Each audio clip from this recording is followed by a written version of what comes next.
same thing, but I'm actually going to probably put on some Zen programming, like the 101 Zen koans, the Tao Te Ching, or the Dhammapada.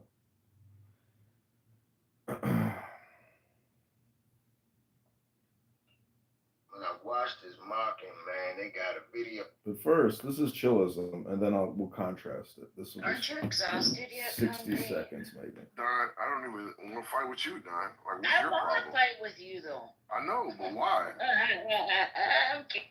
You're back. You're right back in chillism where you wanted to get away from. But I'm just going to contrast it as I set up another. Good morning. What are you derelicts, vagabond, street Good morning. and Good just morning, everyday Neanderthal. trash that most. Yo, Lion, let me ask you a question. Right? Yeah. So, imagine I am the CEO of a company, right? Let's call it Shad Shoy Shekhards, right? Bag, soy, seconds. Shad Shoy Shekhards. All right. Right. Got it. Back so it's seconds. And my name is Shashi Shomes, right? Sexy song. So you And let's say sexy songs and you. Okay, that's the Shoot spin. me messenger or something. Okay, so take the deepest breath of the day, hold it for 10 seconds.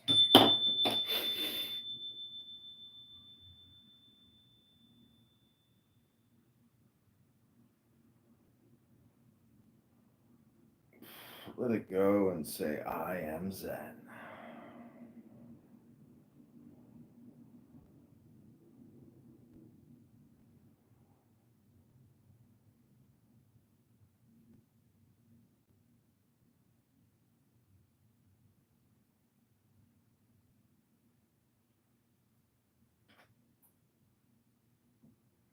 Okay, so we've got 4 clubhouse rooms open. Zen communication meditation, Zen breathing thinking, this is Zen communication, and Zen wisdom communication. And now I'm going to find you your Zen programming for the morning, and then I'm going to the gym.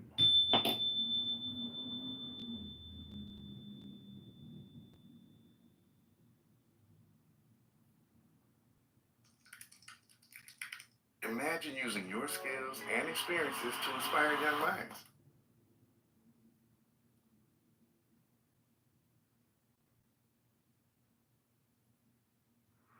Now, if everybody's comfortable, we can get started.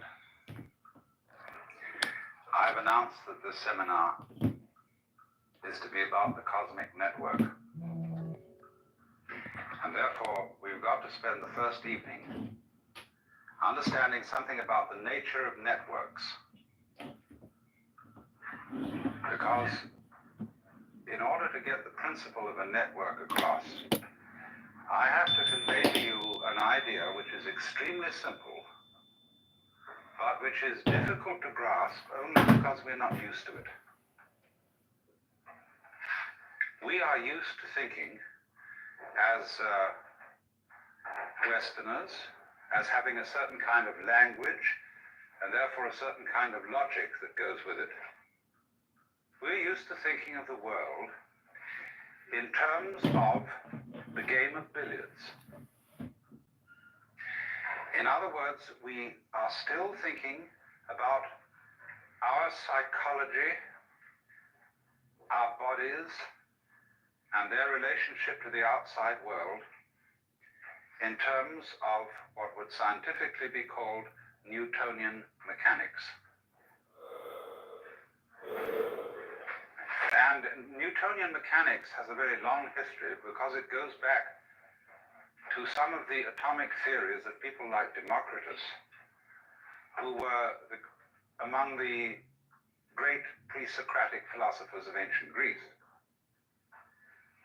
And so we may as well begin with a little bit about the history of the idea of an atom, because this has always fascinated people. What is the world fundamentally? What is all this? Well, one way of finding out is to take a knife and chop something in two so you can see what's inside it. What is an apple inside? What is a seed inside? What is a human body inside? And then you find that when you chop a thing in two, you've got two pieces. But the cutting reveals that it has a structure inside. And the structure is composed of what we call organs or parts. And then in turn, in order to inquire into them, we take them and we chop them apart. And in our curiosity to find out how it's made, in just the same way that a child will take a toy to pieces, we chop and chop and chop until we've got bits so small that they're the same width as the edge of the knife. And they can't be cut anymore unless we can find a finer knife.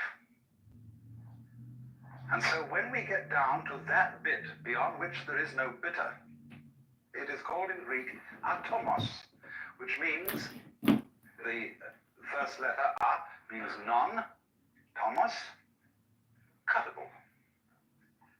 And so the word atom means that smallest particle of the world which can't be cut into any smaller particle.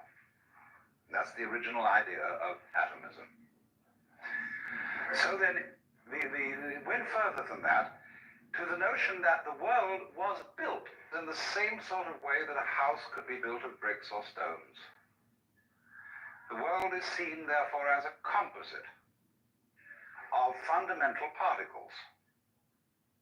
Then what remained to be discovered was the laws governing the relationship between these particles. And so naturally one thought of them as little balls. Why balls? Because balls are hard to cut. If you take a ball bearing and hit at it with a sword, it's liable to jump right off to one side. A cube will submit to being cut, but a ball is very difficult to get at. A very strong form of nature. So people have always tended to consider atoms as balls, especially atoms of liquid. There was a notion, you see, that the atoms of the element of earth were cubes, because cubes all sit together rather firmly. Liquid, which when you put up good bloop, that was balls.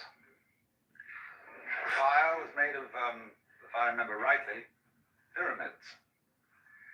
Air, I can't remember what air was made of, and what their atoms were shaped like. Maybe sausages or something like that, because air is pretty difficult to get at too. But they had some ideas. But fundamentally, what has influenced Western thought, and still influences Western thought, is the idea of an atom as some sort of fundamental little planetary system. And so these things come into relationship with each other, and they bang each other around, as in the game of billiards. And so if we are to understand the world profoundly, we have to find out what are the laws governing the relationship of the atoms.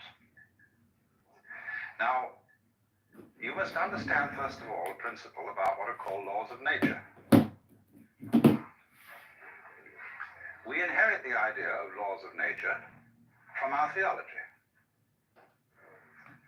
And our theology that we've grown up with is in certain ways peculiarly different from the theologies of Oriental peoples.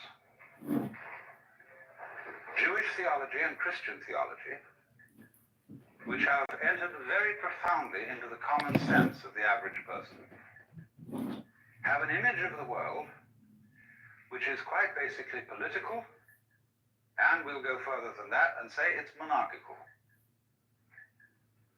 It's based on the idea that the world is a construct evoked out of nothingness by the commandment of a celestial king. Now, there may be Jews in this room who are practicing and devout Jews, and there may be Christians in this room who are practicing and devout Christians. And I don't want to offend you by any imagery that I choose or remarks that I may make about this imagery, because I don't suppose that anybody has come to this room and to this particular place who is either a practicing or Christian Jew who has what I would call a naive idea of God. But the funny thing is about our ideas of God is that our symbols, the images, the mythological forms which we use to describe God have an extremely powerful influence on our feelings and on the way we behave. After all, I was a member of the Church of England when I was a small boy, and that had a very powerful effect on me.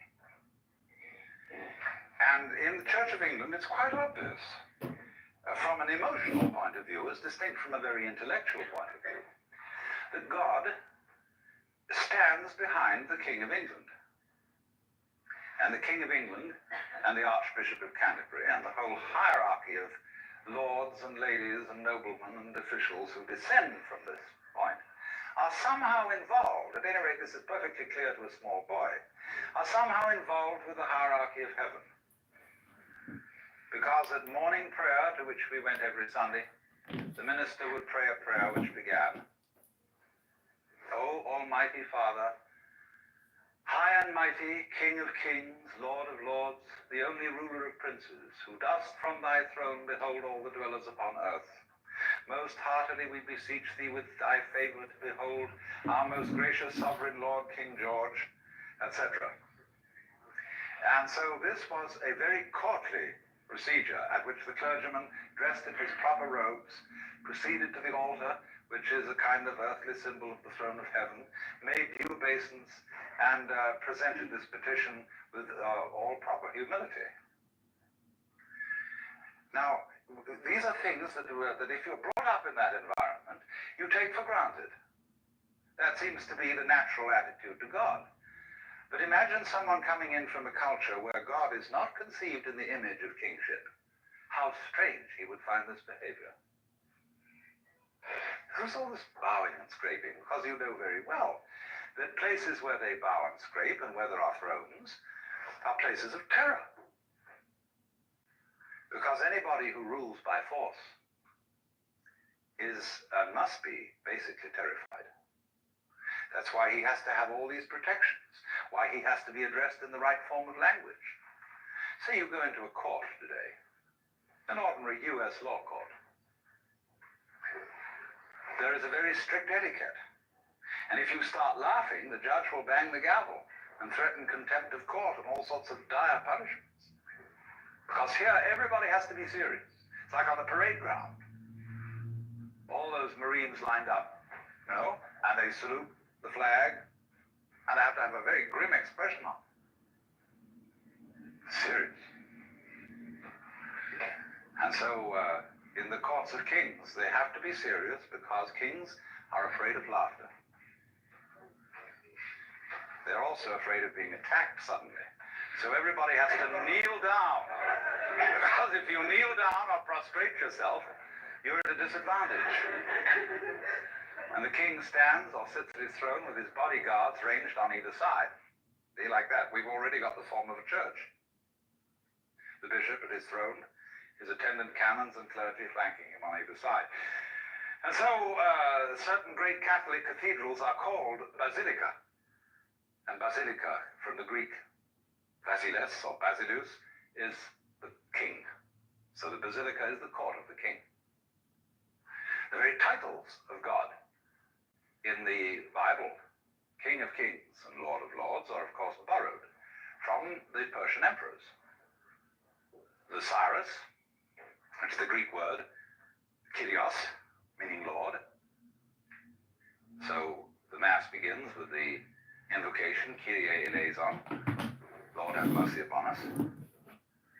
The titles are borrowed from the Persian emperor, and so the rites that have become associated with Christian religion are reflections of those great autocratic monarchs of the ancient Near East, the Cyruses of Persia, the pharaohs of Egypt, and people like Hammurabi, who were the great Chaldean monarchs. The universe was conceived then as being ruled on a political pattern like that, so that Hammurabi in particular, and Moses after him, they were the wise ones who laid down the rules. They were the patriarchs who said, now this is the way everybody's got to behave. And since you can't all agree among yourselves as to what the rules are going to be, I'm going to tell you what to do. And since I'm the toughest guy around here, and I got these brothers of mine who are pretty tough too, we're going to say, this is the law, see? And you got to obey. So, this is how we have got historically the idea of there being a law of nature. that somebody told nature what to do. For example, a wonderful poem by Father Feeney about bees. God, to some sticky stuff not yet alive in a hive, said, "Come, hum, be my bee and buzz as I bid." And sure enough, it was, and it did. See, and in the beginning, let there be light. A commandment. So commandment is the fundamental idea. So the quest of the law of nature is the quest for the true understanding of the Word of God. For by the word of the Lord were the heavens made, and all the hosts of them by the breath of his mouth. In the beginning was the Word, and the Word was with God, and the Word was God. What is that word? If we could find out the Word of God, here is the idea, you see, we could perform incredible magic. That's why, for example, the name of God in the Bible is not to be uttered except once by the high priest in the Holy of Holies, once a year. Otherwise, that name, Yod-Heh-Vah-Heh in Hebrew, we don't really know how it was pronounced. And Jehovah mixes up those consonants with the vowels of Adonai. And it's all mixed up in translation. But anyway, Jehovah is a polite way of saying what can't be said. Because if you know the word, if you know the name of God, you have power. You have the power of God. And so all ancient ideas of magic were based on knowing the names of God. It is said that there are 100 names of God, and 99 are revealed to us. And the camel knows the 100th name, which is why he looks so snooty.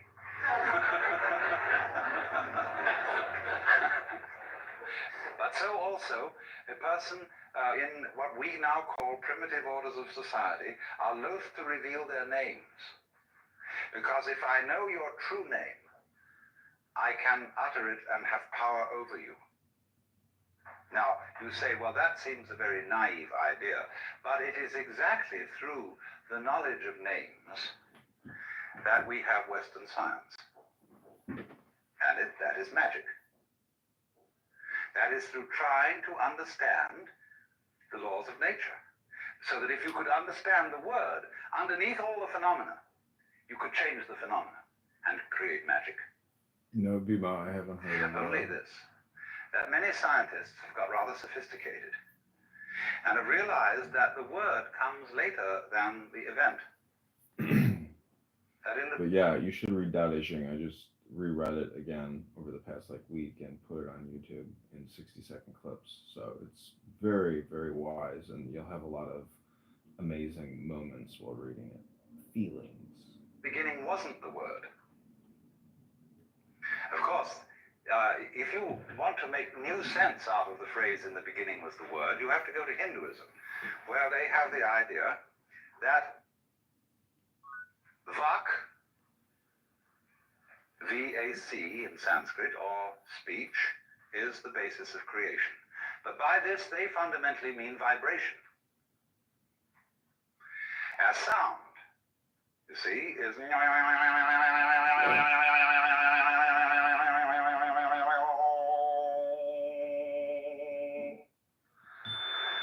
They say that is, you see, if you listen to sound and go right down into it, fundamentally get what sound is all about, you understand the whole mystery of things. Because the whole mystery of things is vibrating energy. On and off. Simple as that. Life and death. Life is on, death is off.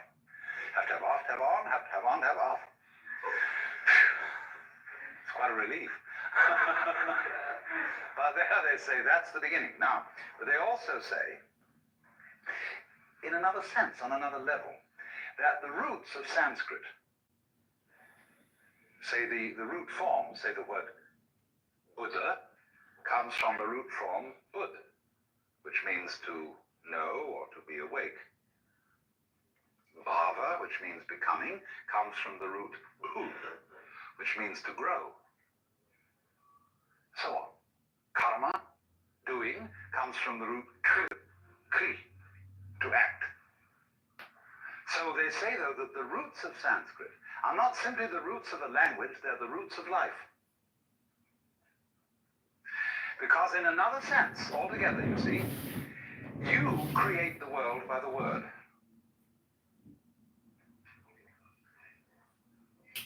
And this is something that we're not very conscious of. It's the way you think that determines your basic reactions to what happens. In the words of Shakespeare, there is nothing either good or ill, but thinking makes it so. Thinking is talking to yourself inside your head. And we, through this, build up all sorts of weird notions. We say, for example, well, one day you'll have to die. Have to. What's the emotional content of saying you'll have to die? It means it's going to be something imposed upon you against your will. So it's put in this passive mode. Have to. You'll be compelled to die. But I can't be compelled to die unless I'm fighting it. Supposing I want to die. Supposing I commit suicide. Or supposing we look at it all in another way and say, when I get a disease and die as a result of it, getting a disease is something I do. Just as much as taking a walk. Only we've got our thoughts arranged so that we say, you ought not to get a disease. Even if it's just plain old age. Somehow, you ought not to do that. You ought to go on. You can't say, when death comes about, I laid me down with a will. Because we've got this hang-up about life being divided into two parts. Things that we do, on the one hand, and things that happen to us on the other.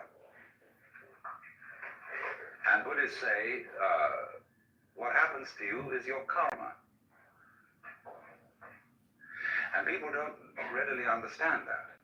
They think my karma, something awful happened to me because of something bad I did in my last life. And therefore, I've got bad karma. Karma simply means your doing, your action. So that when something that happens to me is called my karma, it means that it's your own doing. And if you recognize that it's your own doing, it's never bad karma. It's only bad karma if you refuse to admit that it's your own doing and merely blame someone or something else that it's something that happened to you. Now I've digressed a little because what I was getting at was the meaning of a law of nature.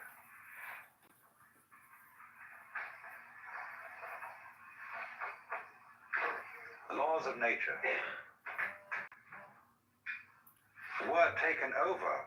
The idea of the law of nature was taken over by Western science from this ancient magical notion of the Word of God, the commandment of God, being the foundation for everything that happens in the world. But now, today, in Western 20th century science, there is an entirely new idea of the law of nature. The laws of nature are not things that exist in any real sense, which phenomena like the motion of stars or the behavior of animals and rocks, they're not phenomena which these things obey. The universe is doing its stuff. But because we have a certain kind of structure and brain, we want to make sense of it. And therefore, we find various ways of understanding the world by the principle of regularity. Now, what's that? Let's take a clock. A clock ticks regularly. But the world does not tick regularly. Inconveniently enough, the sun does not have the earth go round it in a neat 360 days. This has always irritated calendar makers. How to make a rational calendar? There is no solution. Because the rotations of the earth upon its own axis do not neatly synchronize with its rotation around the sun. There's always something a little odd about it. So what we do is we superimpose over this rather odd elliptical path the ideal figure of a circle with its 360 degrees. Now that is also like putting a ruler along a piece of wood and saying this piece of wood can be cut to 12 inches. Now there are no inches in the wood. Inches are a method, a technique that human beings have invented for measuring things. And so we can cut out of a piece of cloth or a trunk of a tree so many feet. Well, originally, it's simply comparing the trunk with us by putting our feet over it one after another, saying it's so many feet long, or so many spans when you stretch out the hand. This is a fundamental idea of measurement, and the inch is, of course, one joint. Not your kind of joint. And so this comparison of man's body and its regular shape, you see, 10 fingers on either side. 5 fingers on either side makes 10. The way you presented on either side makes really 10. follow a transcendental And so by formula. stretching ourselves either, out, which as is, it were, against nature, we measured it. And the idea of this, of measurement, is the same idea as the idea of the law of nature. A law of nature is exactly the same kind of thing as a ruler, or a hammer, or a saw. It is a way of thinking which enables us to control our environment. By observing regularities, and then by making a calculus, which is a process really of betting. Will it be regular next time? And the odds are that it may be. If it's done it once this way, it's likely to do it again that way. So in this way, you predict eclipses of the sun. You predict the phases of the moon. You measure, you count it, how it went, how often it did it like this, how often it did it like that. And you say, well, it keeps on doing it. And you think, wow, this is fascinating. It seems to obey me, because now I can tell you any time it's going to come up. And if the other people around haven't figured it out, they think I'm magic, because I'm going to say to them, the moon is going to change at such and such a time. So many days from now, it's going to have a different shape. And they'll say, my God, he was right. And they'll think, I'm making it happen. Because I can do that. And so I get a rather privileged position. Because I could predict. But that's the basic idea, you see, of the law of nature.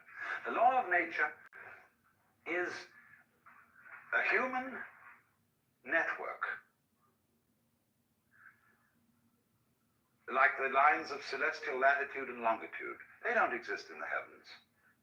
But we project them on the sky in order to measure the positions of the stars. Because the stars are scattered in a very confusing way. And just try and remember that mess and figure it out. So the clever ones, you see, just said, look at it through a network, a spherical network. You can number all the squares in the spherical network in accordance with the principles of the circle, the 360 degrees.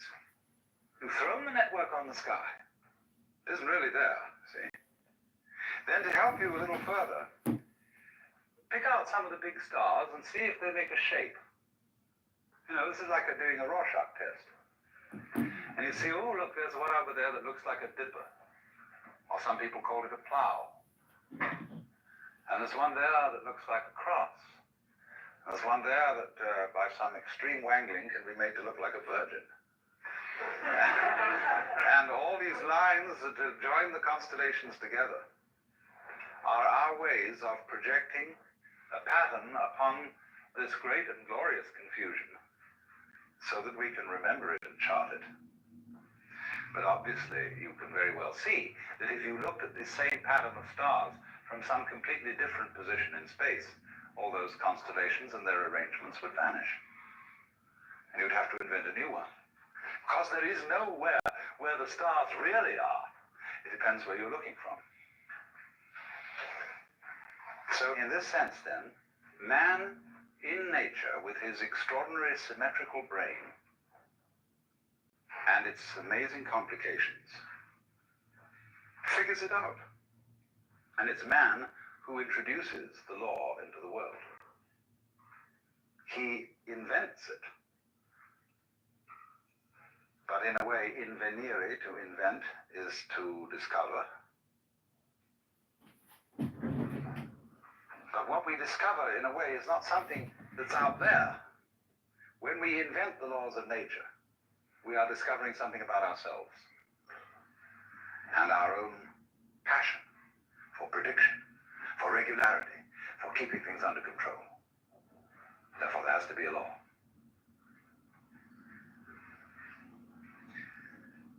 So then, going back right now to the beginning of what I started to say, the question was then, what is the law of relationship between the atoms? Between the fundamental billiard balls of which the world is composed? Well, you watch the game of billiards, and there's a cue, and it hits that ball, and then it moves over, and it hits that one, and then that hits that one, and then that hits that one. And so the final ball, which moves into the pocket, has its behavior explained through its contact with the other billiard balls and the final contact with the cue. That's why it did it. And so this view of the world as something that happens by the mechanical processes of the law of cause and effect is one that is really basic to most people's common sense today, to most educated people. They would say it's very difficult to figure it all out because the whole thing is so complicated, but if you could know all the details involved in, say, the behavior or a single act of a human being, you would find that it was the ineluctable result of a series of bouncing balls against each other, fundamental atoms that predisposed the great final event to be just like that. So that theory of the relationship between the atoms is called in technical language catenary. C-A-T-E-N-A-R-Y, catenary. A catenary effect, or a relationship between events, is like, for example, to use another illustration, where you stand a row of bricks up, end up, no? And you knock over the first one, and they all go cat, and fall down. That is a catenary sequence. But it becomes increasingly obvious today to the physicist and to the biologist that that will not do as a sufficient description of how various events affect each other. And so there's another type of causal relationship altogether, which is called, instead of catenary, reticulate. R-E-T-I-C-U-L-A-T-E, reticulate, from the Latin rete, meaning a net relationship. Wherein, in other words, any given event is not simply ascribed to one or more previous events, but that the relationship between the past and the present, and between the present and the future, is all to be taken into consideration in understanding any one event. In other words, let's take one event. I drop a ball and it bounces. Let's say it's an event. I don't know how many events it really is, but we'll just say, for the sake of argument, that it's an event. Now, is it enough in describing this event to say, I let the ball go, it obeyed the law of gravity and hit the floor, but because it was made of rubber and had some air inside it, it bounced and sort of slightly disobeyed gravity because it had an energy in it. But that's not enough.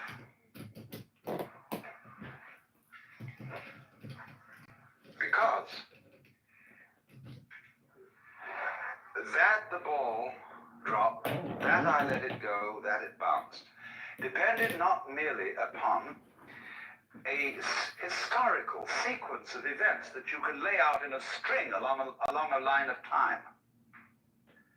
It depends also upon a present context. There must be a certain density of air. All kinds of things have to coexist with this in order for me to be there to drop the ball at all, much less manufacture a ball.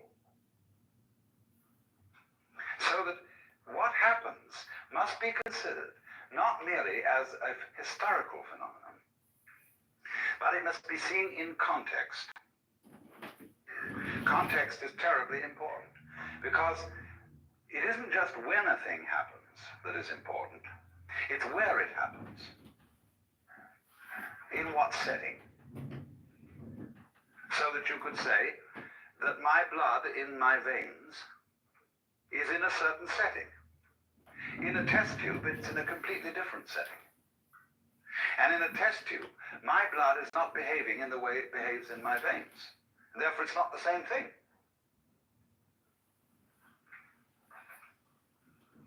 So, an individual person in one setting will behave in one way, in another setting in a completely different way. I remember when I was a child. I was one boy when I was at home with my parents. When I went to visit my uncle and aunt, I was someone different. When I was with my peers, I was someone quite different.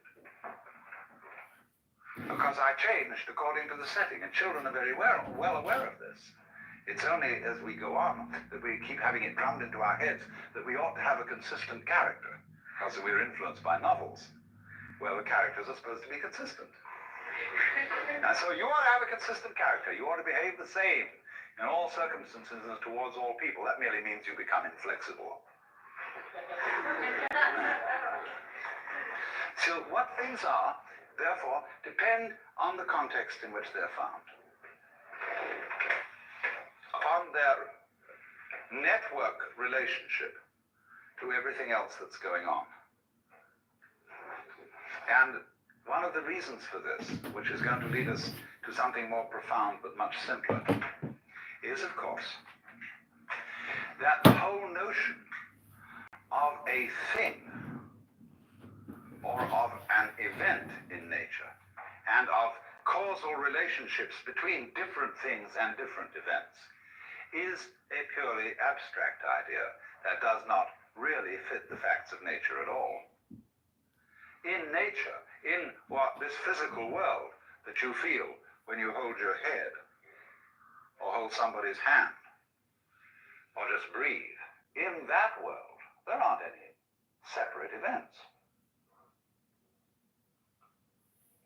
None whatever. Sure, there are all sorts of wiggles around here, all sorts of lines, all sorts of colors, all sorts of surfaces, all sorts of forms, but they're not separate. Because you see, you can't separate an inside, what you are inside your skin, from the outside of the skin. Because you can see that at once. If there weren't anything outside your skin, there'd be no inside. It takes the outside and the inside working together to create this situation. And in the simplest way, the situation that I call my body wouldn't be operating unless there was air around here to breathe. This physical phenomenon goes with the situation of there being air. Now, true, it wiggles about inside the air in a rather complicated way. And other people watching say, something going on over there. You know, because the air you can't see and it remains rather constant except when there's a gale. And so you don't pay much attention to it because it's always around. What you pay attention to is what changes rather rapidly. And you say, well, that's a that. Say, hey, you say to someone, you see the change going on, some wiggling over there, say, what's that? See? And he knows what you mean by a that. A that means something on the end of a finger point. It's different. It's peculiar. See? And that's a that. So from that comes the idea of an event or a thing, a that. But all these that's that are happening aren't disconnected. They go with each other just as I go with the surrounding air. And just as this whole situation in which we are at this moment is a complicated going withness. Now here then we get to the fundamental idea, this idea of going with. And from this we shall be able to construct the whole notion of network. And this is the idea I said at the beginning, is extremely simple, but very difficult for people brought up to use Western languages to understand. Now, going witness, we could call it relativity, relationship. Means simply, let me first of all put it in a very extreme form. Consider yourself, sitting here at this moment, being just exactly the sort of person you are. Maybe a little neurotic, maybe a little sick physically, maybe a little ashamed of yourself for some reason or other, or whatever. You know? Just the way you are anyway, just like that, sitting here. That situation goes with, as back goes with front, the entire situation of the rest of the universe.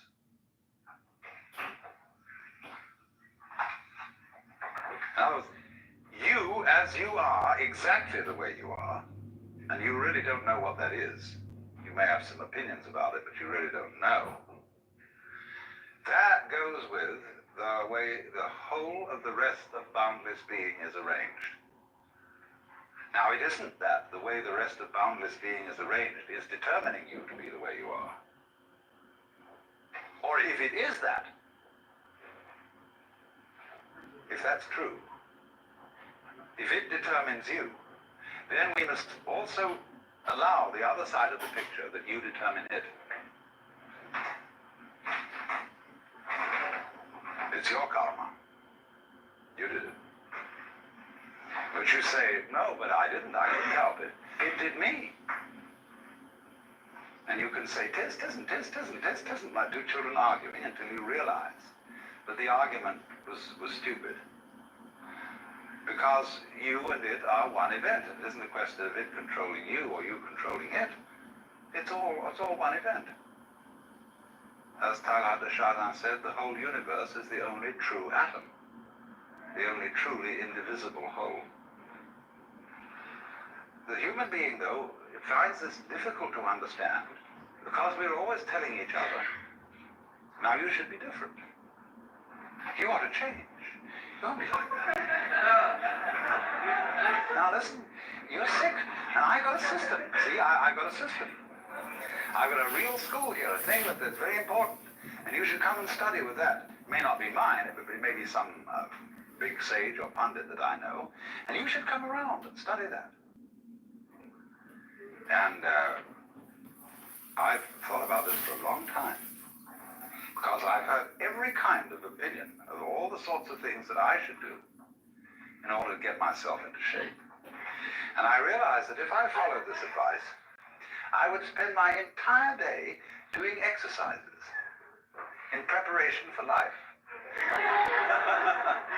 I don't know when I'll ever get around to that. You know, I would have my half an hour's yoga practice, 1 hour of zazen, so much physical exercises and so much memory practice, so much special diet preparation to be sure that I got proper food. And if I think this all through, I think, oh my God, it isn't worth it. Then another school of thought will say, no, that's the thing, you're getting confused. Just do one thing, see? But then I say, now how am I going to choose which one I'm going to do? Well, he says, obviously this one's the best. And before you know where you are, you're sewed up by some religious fanatic. Now, please, I don't want to do this to you. Please don't think that I have any such recipe that I'm going to give you anything to do for 5 minutes every morning. I just am not. I want to, my whole notion would be to set you all free so that you'd only have to attend one seminar, never have to come back.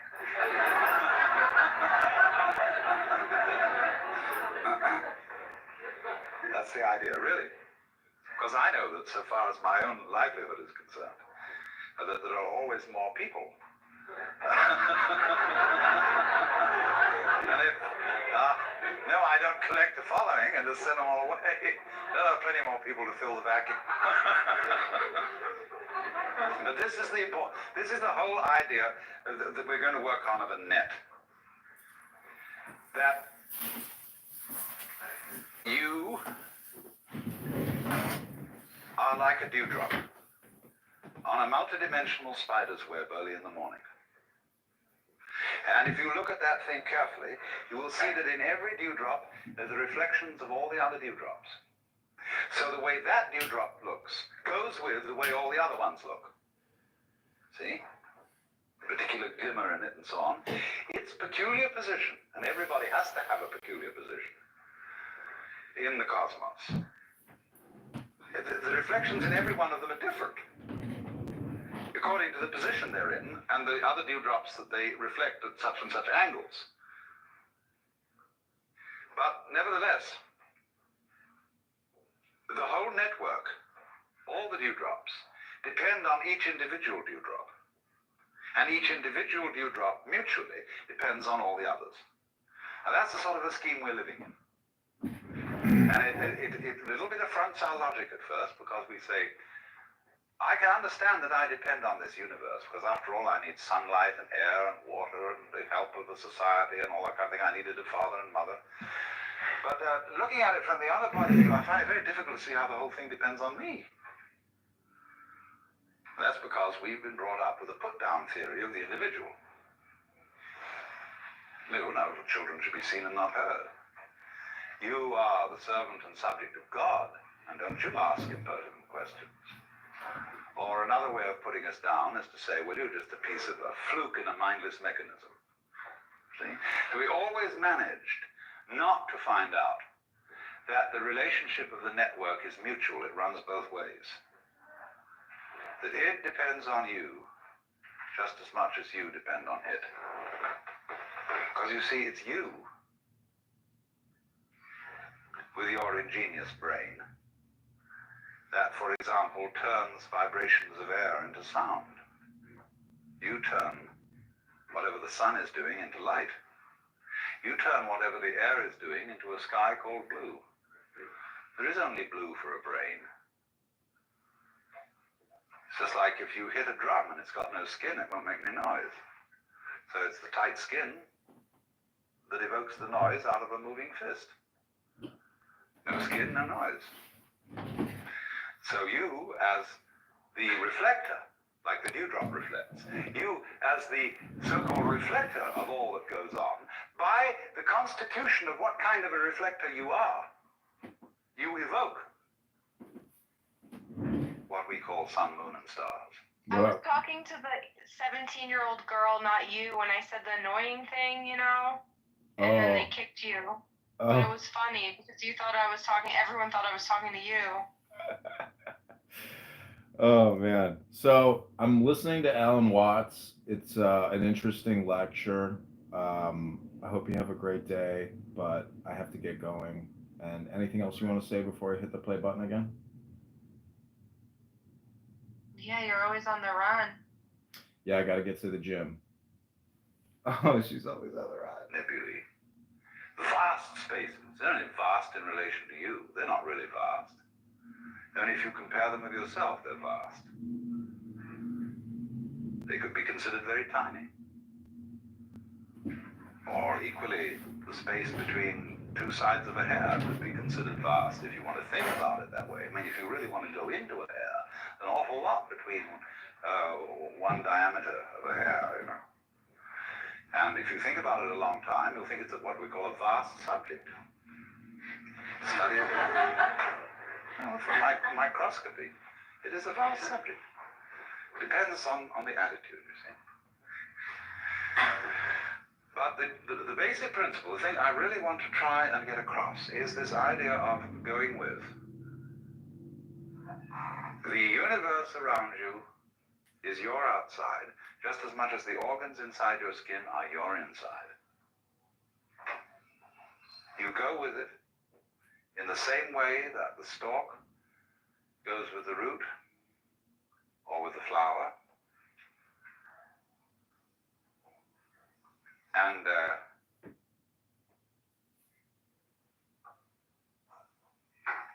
as front goes with back, as North Pole of magnet goes with South Pole.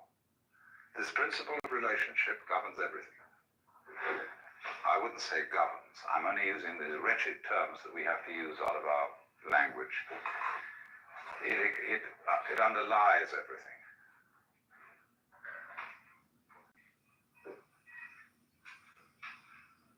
And it's important to realize, and let me repeat this, that the great universe does not control the small individual any more than the small individual actually controls the great universe. This is not a question of controlling. It is a question of more like dancing, of what happens, rather than what makes it happen. Things aren't made to happen.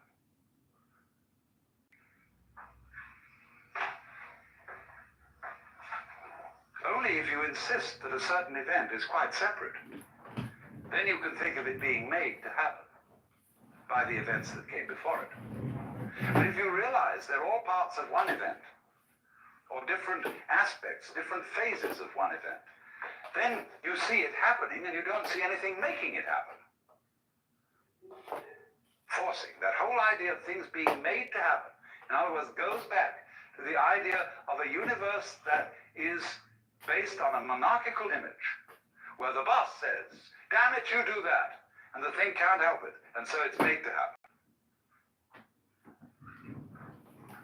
But say in Chinese Taoist philosophy, the universe is just not seen in that way. It's not seen as anything is not made to happen. It is what does happen. But it's all interrelated. And therefore there is a pattern to it. There is an order to it. The order of the net.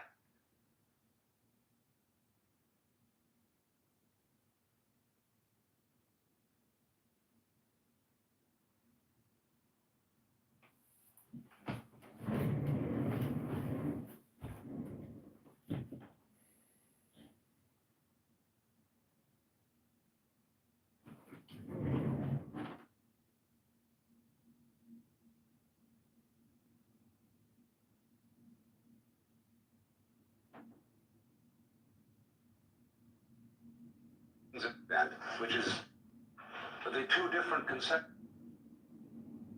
I was talking in last night's session about the nature of networks, and you remember that I explained the two different conceptions of causal relations between things and events. And I may as well write these down unless you've forgotten them. There's the catenary and the reticulate.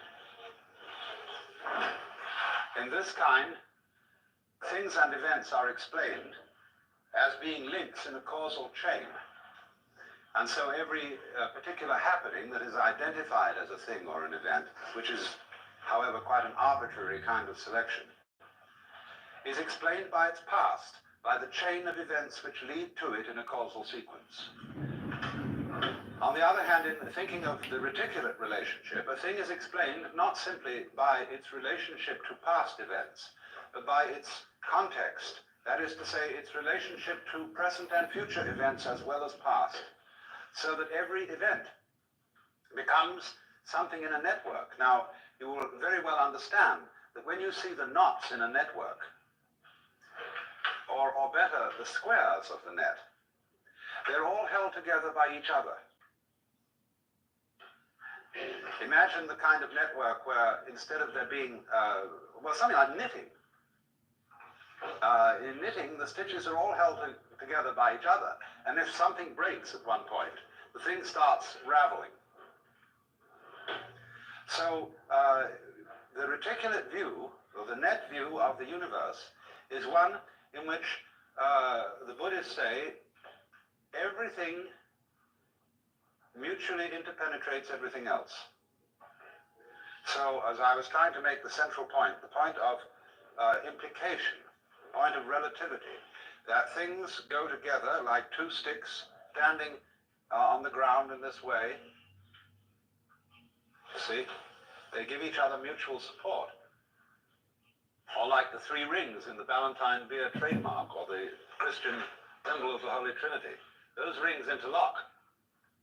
But take one of them away, and the interlocking is broken down for all of them. So in the same way, the individual, although seeming to be something that rattles around in the universe, although a given planet or a given star seems to be something that is moving on its own, the motion, the behavior of stars, is a situation that arises only because of the mutual interdependence of all stars. Because, to take a very simple illustration, if there is only one star in the whole universe, no motion can be ascribed to it. It can't even be said to be still. Nobody knows what it's doing because there's nothing for it to relate to. But take two stars, and they can get nearer to each other or further away from each other. But no one knows which is moving. Get three stars, and then you have, say, two close together, and one of them seems to go away. Now, who is moving away from who? Are the two stars saying, hey, we don't like you, we're going to get out of your way? Or are they saying to the other star, why don't you like us? Why do you keep going away? Well, who's right? Well, you can say on the principle of democracy that the majority must be right. But then they say, well, let's have an umpire, and we have a fourth star who can stand above us. You see, two stars can only move in a straight line with respect to each other. Three stars can move in a plane with respect to each other, but a fourth star can establish a third dimension, where we can say, I can look down on you and take an objective standpoint. But then the argument is which one of them is the fourth. But that's the basic principle on which the whole universe is constructed. It's a relativity system in which motion depends on comparison with something relatively still. And there can't be any motion at all unless there is that comparison. So, because of this relationship, every individual is so related to everything else that's going on that you imply it. In other words, anybody who was a great scientist from some other world altogether, who studied a human body carefully and figured out the conditions under which such a thing would exist, he would come to the conclusion that that human body was something from a universe just such as we have. He would find that your structure and your behavior implied this whole thing. Just as with a laser beam system, you can photograph a small fragment of any photographic negative, and from that tiny fragment you can reconstruct the whole picture from which it was taken, because the crystalline tensions in that fragment imply the whole context of crystalline tensions that belong to that particular negative. So in exactly the same way, you as an individual imply this world, and this world mutually implies you. And you are a natural formation, moving in and with this universe, not determined by it, because this is not a system of determinism. But you are moving with it in just the same harmonious way that you notice the waves moving, and the trees growing, and the clouds moving. And as you don't accuse the clouds of making aesthetic mistakes, so really is a certain light in which you can see human beings, both good and bad, as perfect forms of nature. You may have fashionable discriminations about who is beautiful and who is ugly. You may have metaphysical discriminations about who is sick and who is healthy. You may have moral discriminations about who is good and who is evil. These are all points of view, relative points of view. They are all legitimate because they are parts of the functioning of the whole. The fact that you take those points of view, that too is part of nature. But a skillful person lives on two levels at once. You live basically on the level where you know there are no mistakes. Can't be. Everything moves in accordance with what the Chinese call the Tao, the way of nature. And if you have that basic feeling, you will always be sane. But you are able to comprehend within that feeling a more restricted point of view, whereby things are good and bad. Just as in the confines of this room and this area, it's perfectly clear that there's a difference between the up direction and the down direction. But we know that this area is situated in interstellar space, and there is no up and no down.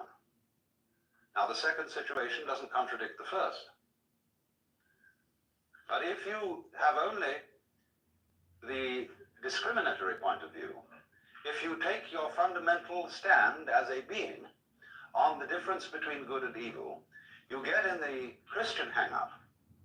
You have then to say that there is eternal heaven and eternal hell, that the distinction between good and evil is radical. And if you do that, you begin to suffer from a disease called chronic guilt, which is one of the most destructive emotions that anybody can have. You feel an outcast from the universe, at odds with reality itself, at odds with God. And that sends people quite mad, and is responsible for a good deal of the craziness of Western civilization. It's making too much of a good thing out of the distinction between good and evil. It is an important distinction, but it's not fundamentally important. And you have to learn to admit different degrees of importance. And just say that because you can't just say that because a certain distinction isn't absolute, that it's not important. After all, your own physical formation is not absolute, but it's important. So, the situation of man in this network is to repeat the proposition. On the one hand, that he as an organism, psychophysical organism, is something that the whole cosmos is doing. That was as much of truth, I think, as there is in modern astrology, which I regard as a pseudoscience. But it is based on a very fundamental principle. That when you draw a map of a person's soul, you draw a small picture of the universe, a very crude picture. And that is the design of that person's individuality. The truth is, therefore, that your soul is something which contains your body. Your body does not have the soul inside it like a spook. And the whole cosmos is your soul.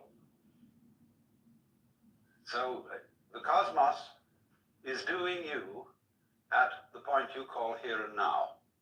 Reciprocally, you are doing it. And the one depends upon the other. You have difficulty in conceiving this as a Westerner because we have all been brainwashed by several centuries of put-down theories of man. That you were the wretched little subject, and a disobedient one at that, of an eternal king. And B, that you were just a fortuitous congress of atoms in a mindless mechanism of incredible vastness. Having entertained those two theories of man and of existence for so many centuries, we are very much brainwashed into being unable to see that we and the universe are mutually causative, or to use the Chinese expression, mutually arising. Now then, a second difficulty arises in this, which requires that I bring in some ideas, first of all, from Buckminster Fuller. The principal notion of Buckminster Fuller's thought, and if you don't know this name, Buckminster Fuller is what I would call a philosophical engineer, a man who is one of the most creative minds in the modern world, He invented the geodesic dome, which is his main claim to economic fame. But beyond that, he's done a great deal of extremely fascinating thinking about the future of technology and the situation of man in the universe. And he has devised this important term, synergy, coming from the Greek, syn, with, ergos, work. But what he means by synergy is this, that every complex organism has as a whole an intelligence greater than any one of its parts. This is a difficult idea to swallow, because he applies it to technology in this way. He is saying that the industrial natural complex in which we live is something that is going in a certain direction on its own, whether you like it or not. And that it is able to organize your behavior in a more intelligent way than you can organize it. And he believes, therefore, that the increasing complexity of the industrial complex will of itself, say, outlaw such lunacy as war. It will make it impossible. And that we shall find ourselves increasingly organized by an intelligent system that is not under our conscious direction, but will make us feel, I suppose, rather as our individual selves feel inside our bodies. He gives an illustration. The transportation communications network, aircraft, radio, television, telephone, these taken together are constituting a global net, which might be said to be something like Teilhard de Chardin's idea of the noosphere. I hope you all read Teilhard de Chardin, the famous Jesuit theologian who wrote the best of his books as The Phenomenon of Man. The Earth, which is the geosphere, from the Greek geos, geese, the Earth, then the Earth, as the geosphere, is covered with a biosphere. That is the sphere of living organisms. The biosphere, in turn, generates the noosphere, which is the communication network that we call the mind, through literature, through speech, through radio and television communication. The noosphere is slowly realized. So Buckminster Fuller is really talking about the same thing. The noosphere is the network of communication set up by technology. And so, for example, let's just take air transportation. As a result of jet planes, all centers that are in communication with each other by jet aircraft are becoming increasingly the same place. When you wake up in Tokyo, having come from Los Angeles or San Francisco, you are slightly in doubt as to where you are, because Tokyo is an immense muddle. It's a mixture of Paris with Los Angeles, of San Francisco with Shanghai, of London, vaguely thrown in, and sort of a touch of Japan. It's a phenomenal place. Well, if you live in San Francisco, you realize it's becoming more like Tokyo, because we have a tremendous inrush of Japanese culture. We have superb Japanese restaurants. You can go to sushi bars, that is to say bars for rice balls and raw fish, which are beautifully served, just like in a bar in Tokyo. And increasingly, we have supermarkets which sell Oriental, African, and Japanese goods. And I call them supermarkets for the unusual. And more people are laying down tatami mats and cooking over hibachis and using chopsticks and every kind of thing like that. So the point is that how near a place is to you is simply a factor of transportation. There are places in the United States. I was just in one in a far out Indian area of South Dakota. It takes longer to reach than to get to Tokyo. So it's further away. That's all there is to it, for all practical purposes. So Fuller's idea is that by the year 1968, so soon, we have a one-town world. And it's coming fast. And as human beings have some problem adapting to this, because as you know, when you travel by jet, just as when you're in an elevator that drops too fast, you feel it left your stomach on the 14th floor and has taken the rest of you down to the first. So the jet aircraft leaves your psyche in London and brings your body to San Francisco. And it takes some time to catch up. All your time rhythms are thrown off, but we'll get used to it. And eventually, therefore, we must add. What up?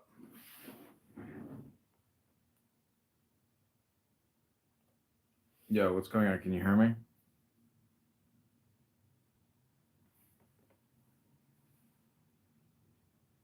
Testing, testing.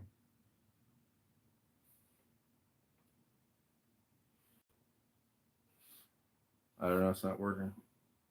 To this, planes are very expensive. All governments have immense investments in aircraft. And to work, they must be kept flying. Otherwise, they get out of order. So they must be kept moving. That means there's also a huge tourist business, constantly interested in shuffling people all around the earth. Can you hear me? And your as mic's a result off. of that, it's going to be No increasingly mic. vested The mic interest. no work. And politicians will find it harder and harder to stop it in the interest of having a war. So what we are in effect reduced to at the moment, so far as wars are concerned, are experimental wars. Wars in small areas against people who allegedly don't matter very much, in order to test out our military materials and techniques. Because nobody can afford to keep a large standing army in which there are no veterans. So they must have practice. And so practice wars are carefully arranged. But increasingly, you see, they find that these practice wars rouse passions and disturb everybody in all directions, because there is no such thing as an unimportant people. And so they become increasingly difficult to carry on. So Fuller is extraordinarily hopeful about the future of mankind, because he feels that the synergy, the quality of intelligence in the total system, will overcome the folly of individuals, or of parts, who are unable to act with full understanding of what's going on. And you see, this is a serious problem, so far as the individual is concerned, because today, not only is there a population bomb, there's also an information bomb. The proliferation of information about everything is so great that no individual can possibly grasp it. Not only has he difficulty in grasping it, but there is difficulty even for big committees to organize this information, to integrate it in such a way that if I need to know a certain thing, I can very swiftly find it out. For an individual untrained in physics, it's very difficult to find out quickly about physics, because physics is expressed in a mathematical language which he probably has never learned to read.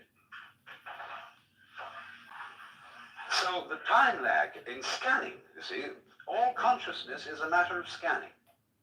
And it takes in the totality of events in the world by a sweeping motion, like the glance of our eyes around a room. Well, it takes time to glance your eyes around the room and register what's there, if you want to remember it consciously. So what we are saying is that the intelligence of the system, the synergy, is more intelligent than any individual consciousness can be. But, of course, as a living organism, you are much more than consciousness in this scanning sense, because you certainly don't arrange the complexities of your own brain by conscious decision. That's something that you grow. Or we could put it this way, that the intelligence of the universe grows as it grows you. But here again is another hurdle for the average Westerner whose common sense is derived from the philosophy of science current in the 19th century, our thinking that the organization of the universe is intelligent. That seems to us to echo of theism, of God ideas where God is based on an anthropomorphic or man-like image, the old gentleman with whiskers in the sky. And of course that God is dead, beyond recall. But that's not the only kind of God. To think of the universe itself, its vast and complex organization, as being intelligent, what on earth does that mean? What do you mean by the word intelligent? Well, when you come to think of it, it's the most difficult word to define. Everybody knows what it is, but very few can say. It's like you know what love is, but just try and define it. You know what time is, but try and define that. Space, everybody knows what space is, but it's the most difficult thing to pin down, and that's equally true of intelligence. We can see certain elements in intelligence. We can see complexity as an element of it. We can see complexity as what we call an orderly arrangement of different clusters of complexity. But again, we're using words, all of which are imprecise. What do you mean orderly? That's practically to say it's all in order. It was almost like saying it's intelligently arranged.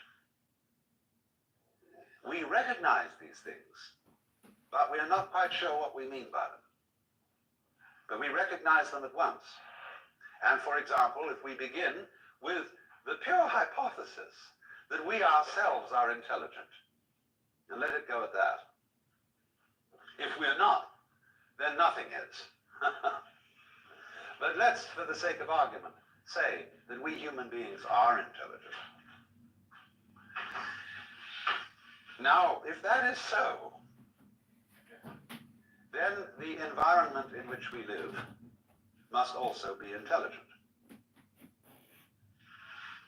Because we are symptoms of that environment, and I don't for the life of me see how you can have intelligent symptoms of an unintelligent organization.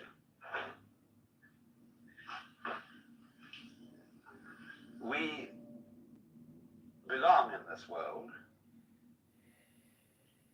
We didn't arrive here from somewhere else. We're not tourists in the universe. We're expressions of it. Like branches express the tree, or fruit express the tree. And so you will not find an intelligent organism living in an unintelligent environment. That is to say, the environment in which you live will be a system of mutual cooperation between a vast complexity of different kinds of organisms. And the total balance of that makes your life possible.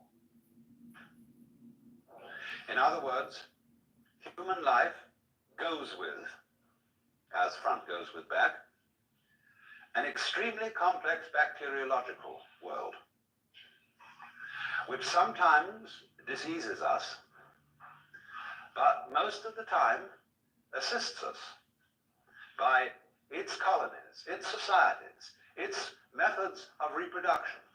All these complex interrelations are the which, without which not, the sine qua non of there being blood and veins and bones and intestines and all that kind of thing. That's only the bacteriological world. In addition to that, there's a world of insects, which is tremendously important to us. But the insects are extremely clever. And if you talk to a good entomologist, he will scare the wits out of you, because he will show you the most conclusive reasons why insects should ultimately take the whole planet over. Fortunately, we are not absolutely abominated by flies because we have lots of spiders. And we have birds. And so birds and insects are mutually necessary to each other. And especially flowers and insects have an arrangement with each other whereby one could say of flowers and bees that although they look very different, they are one and the same organism. Flowers perfume and color. Bees buzz and fly around. But you can't have the flowers without the bees, and you can't have the bees without the flowers. And so you can think through relationships between every conceivable kind of organism, into which you must add things like atmosphere qualities, gas content of atmosphere, on and on and on until you suddenly realize that what you call your mind and intelligence and your very brain and body is utterly involved with this network of other kinds of organisms existing at a special temperature in certain gases, which could only be found in certain kinds of solar system. Now then, seeing that should give every technologist pause. Because you can't go running into that situation with penicillin and DDT unless you know very well when to stop. Unless you can be very discriminating, just what surplus of insects you want to get rid of without killing the other ones that are important. How to give penicillin without destroying all the stomach flora. Having to build them up again with acidophilus and stuff. So this is why in the Taoist Chinese view of nature and the relation of nature to human politics, they set as fundamental the principle called Wu Wei.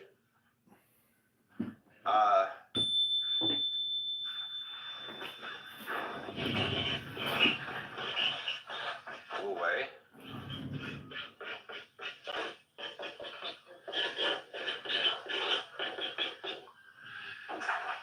Which means non-interference. Not quite what we mean by laissez-faire, but rather close to it. That is to say, when you act upon nature, and you can't help but interfere. There is no way of isolating yourself from the world. Every time you breathe, you interfere with something. See? But the art of Wu Wei is that when you interfere, endeavor to do so by going with the grain of things. In other words, if you want to split wood, split it with the grain. Don't try to split it across the grain. And likewise, when you want to pick a fight, don't use violence, but use the other person's violence to bring about his downfall. That's judo. And that judo is applied Wu Wei. Sailing is Wu Wei. As distinct from rowing, which isn't. So then, the Taoists, you see, recognized that there is this universal organism. And they thought of the cosmos as a great organism without a boss. There is no one in Chinese philosophy making the world happening or ordering it. There is no, as it were, central principle in the middle, which sends out commands to all the subordinate parts. But rather, that the thing organizes itself. Their word for nature being zhiran, meaning what is so of itself. So they saw the whole cosmos as a self-regulating organism. And they further saw that the individual is not merely a part of that organism. He is an expression of the whole thing. And the whole depends upon this expression, just as much as the expression depends upon it. And that was the principle of mutual interpenetration, which is called in, it's more familiarly known by its Japanese name, Jiji Muge. The principle of the network. Between thing event and thing event, there is no obstruction.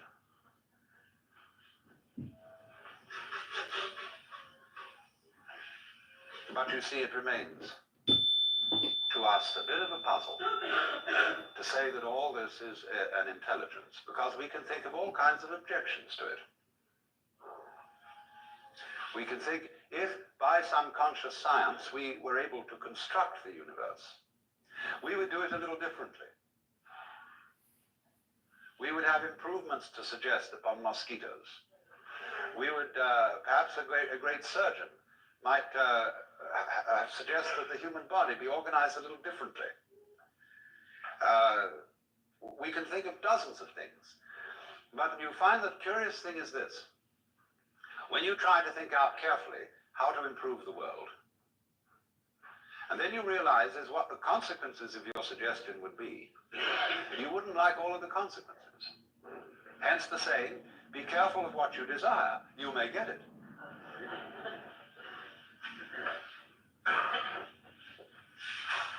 And then one invites the individual, and this is one of the great things to do, to suggest another kind of universe. What kind of universe would you design if you were God? And I recommend, I'm not going to go into this because it's a long story, but I thoroughly recommend it as an exercise in thought. Model your own universe and see what comes out of it. Because I can only tell you that you will eventually discover that you will model this one.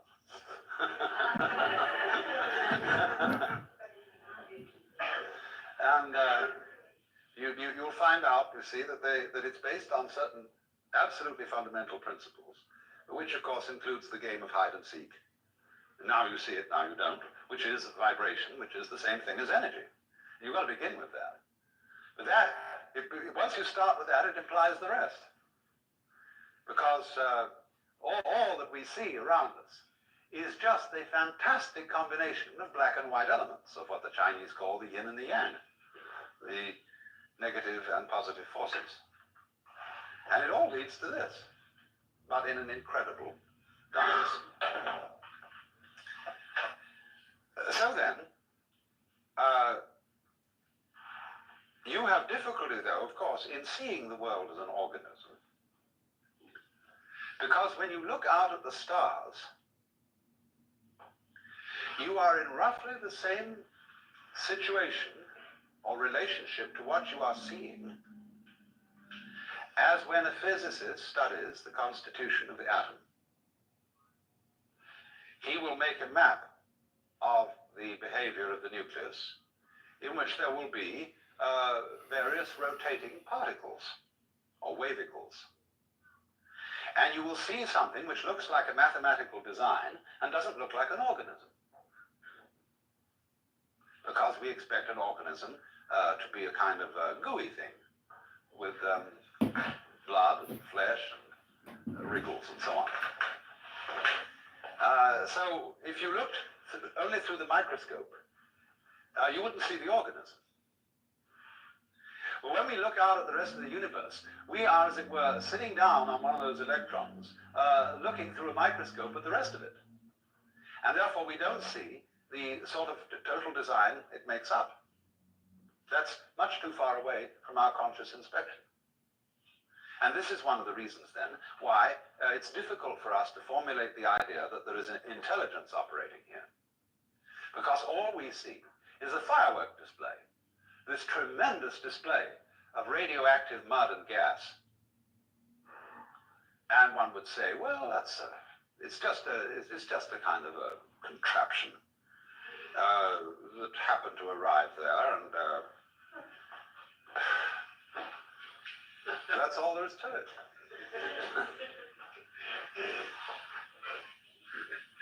But the funny thing about man is that he can put himself down and say that he is an accident, a kind of colloidal chemical accident that occurred on this very unimportant rock, rotating around a lesser star on the fringe of one of the minor galaxies. And that this is where we are and that the universe does not give a damn about us. Yet the odd thing is that this wretched little chemical thing can reflect an image of the whole cosmos in its vastness inside its head, and can know he's there. And that means, though, that this thing, however small in dimensions, is vast in comprehension. And what scale are you going to attach the word importance to? Mere size or degree of comprehension? By degree of comprehension, man is huge. By that scale. So then, if the principle is simply that if we can see from a perfectly physical point of view, what we would call a strictly scientific point of view, that the individual organism goes with its environment in just the same way as bees go with flowers, and flowers in their turn go with grubs, and grubs in their turn go with birds, and so on all the way through, then when you want to define yourself, you cannot say that I am just what is inside the skin. Because what is inside the skin goes with everything outside it and constitutes a single complex field of diversified behaviors, diversified processes. You look at that then from a strictly physical point of view, and there it is, this network. But then the trouble comes up is, you say when you've studied that and you've read all the books on ecology and botany and zoology, astronomy and so on, you say, yes, I see that.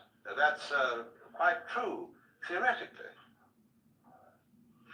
But I would like to be able to feel that this is so, as mystics report that they have felt it. To have that kind of experience in which the network is absolutely clear. Because you see, if we don't take it that far, if we know about it theoretically only, the theoretical knowledge is not going to have much effect on what we do.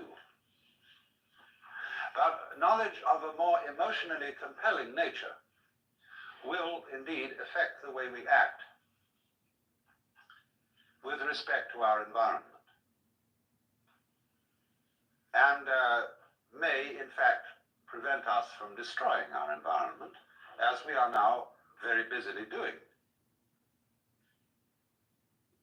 It's interesting that the Congress of the United States recently passed an act making it a very serious offense to burn the American flag. And they passed this act with many patriotic speeches and rhetoric and much reciting of poems. This is the most fantastic example of American confusion between symbol and reality, between menu and meal. Because this same Congress is directly or indirectly responsible for burning up what the flag stands for, namely the geographical United States and its people. By not really doing much about the devastation of our forests, the pollution of our water and atmosphere, the reckless waste of our natural resources, and resorting to a form of economy which under any sane circumstances would be termed sheer lunacy. And they say they cannot distinguish between the symbol and the reality because we are all hypnotized with words and symbols. And so when the flag is more precious than the country, we are insane.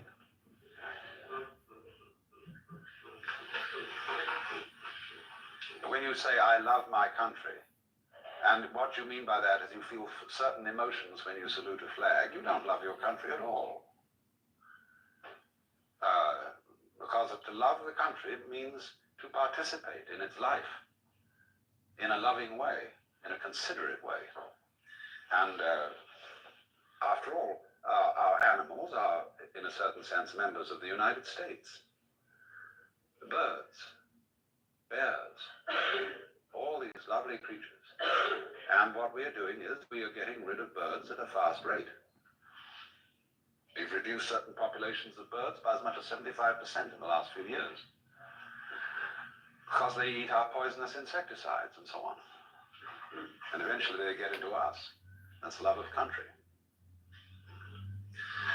So, as a result of this confusion, you see, a failure to see that the outside world is not a kind of chunk of mineral resources and cows to be exploited and to be just eaten up. If we do that, we turn ourselves into a swarm of locusts on the planet. The price for eating beef is that you must farm beef. You must conduct husbandry. You must help cattle to multiply, and you must care for them properly. The same with fishing. We have not husbanded whales, and therefore they're on their way to extinction. This is the price. You've got to cherish the animals that you live off. And then furthermore, after that, to put in my particular prejudice, you've got to cook them properly. You don't just chew it up because it's supposed to give you energy, be good for you. That's an irreverent use of dead animals and dead plants. They give their lives for you, and the proper response to that is take it with reverence, and that means cook it well. So that your act of cooking is like the rituals of a priest at an altar. It is the sacrificial altar, the chopping board and the range, which we use. And it's not a kind of a... Kitchens are not to be looked on as sort of lavatories where you throw things together to put in at the upper end. So, but this can only come about, you see, in a situation where human beings are vividly aware of the external world as much themselves as their own bodies. And you must allow yourself, therefore, to feel that what you see is not merely something out there. It's in your head. And your head's in it. And these things mutually interpenetrate each other like this. Now it's in your head, now your head's in it, now it's in your head, now your head's in it, like this, you see. And this rhythm sets up what we call vision. So if you see that the external world is as much you as anything inside your skin, or anything inside your head, then you have a certain respect for it. And no longer consider matter, for example. Take a piece of wood. A piece of wood's not just a chunk of stuff. But people think about wood that way. You can't be a good carpenter if that's the way you think about wood. We think we're dealing, you see, with these inert, unfeeling blocks of stuff. Rocks have no feelings, of course. Bang it around. Mountains have no feelings. Blow them up with dynamite. But they do have feelings. And if you hurt them, as the Indians say, I've just been with a whole bunch of Indians, they say the continent of the United States is getting ready to shake us off, as a dog would shake off fleas. And they say the storms are going to get worse, the earthquakes worse, the floods worse, and the insect pests will multiply in all sorts of strange ways, and finally get rid of us and leave the land to the Indians who originally owned it.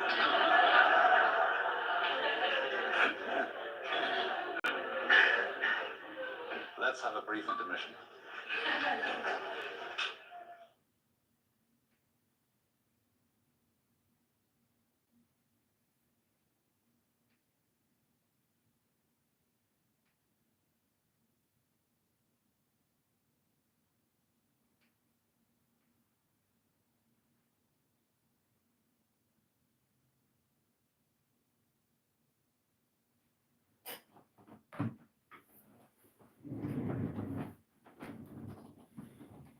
this morning about the problem of whether the extension of the network, especially by electronics, might not abolish individual privacy. And I said I was planning to devote this afternoon's session to that problem and some of its ramifications.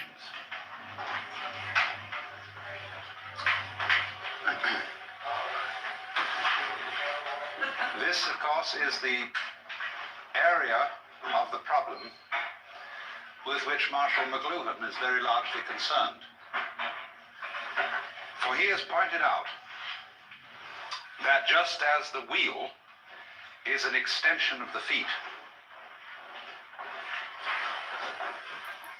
and as beyond the wheel naturally comes the horse and carriage, the automobile, and the airplane, all these technological creations are extensions of the human organism. And finally, the electronic network of telephone, telegraph, radio, and television is an extension of the nervous system.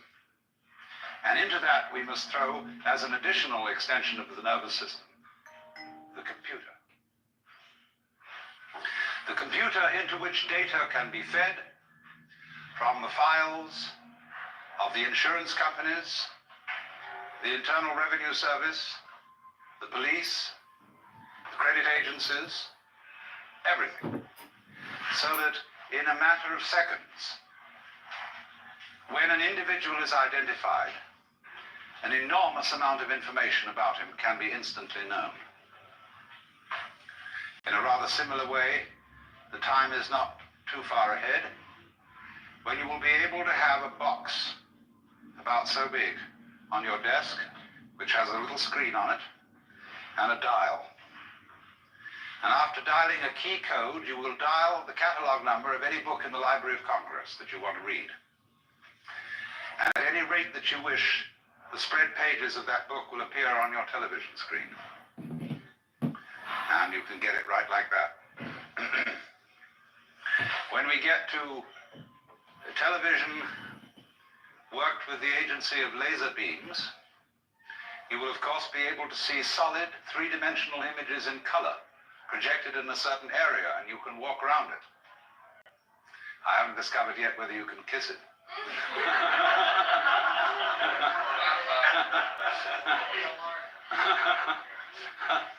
But when you get a phenomenon like that, it begins raising the question of where somebody actually is. When the reproduction becomes technically perfect, you see, you won't know the difference between the reproduction and the original. That's going to be a new kind of confusion. And we will perhaps even be able to think about the word reproduction in a new sense. We say now, one of the meanings we give to the word reproduction is sexual reproduction of the species, or the biological method. Then we have reproduction through photocopy, and all that kind of thing.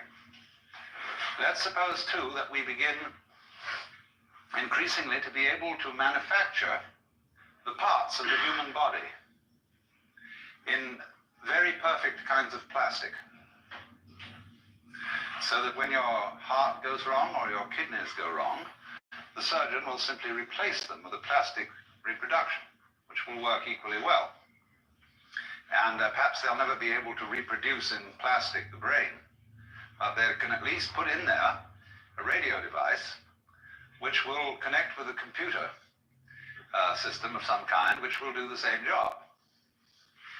So that then, after the years go by and your parts have been replaced, the serious question arises as to, are you the same individual?